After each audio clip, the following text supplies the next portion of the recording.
Hi guys, this is Ate Sel. For today's video ay magluluto tayo ng sutanghon. At ito na nga po, naglagay na tayo ng oil. Luya, papulahin lang natin. Sibuyas, bawang,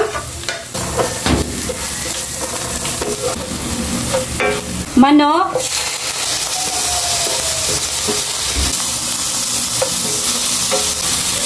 konting patis,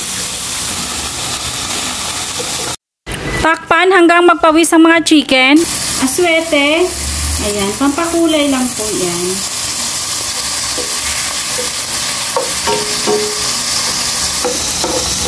Tubig, takpan hanggang kumulo para lumambot ang mga chicken. Paminta powder, chicken cubes, kalahati lang. Maglagay ng mga siomay. Ayan, pandagdag sahog. Yan, tama na yan. Ilagay ang mga sutanghon.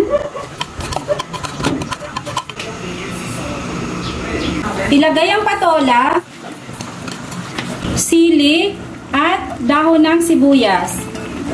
Haluin ng very light. Ayan guys, mabango na po siya. Mukhang masarap na. O, diba? Marami tayong halo sa ating sutanghon. Patis. Huwag kalimutan tikman.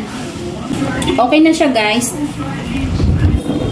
At ito na po guys, luto na po ang ating sutanghon with siomay. Yun lang po guys. Thank you for watching. And please don't forget to subscribe my YouTube channel, Cooking by Ate Sel. Ingat!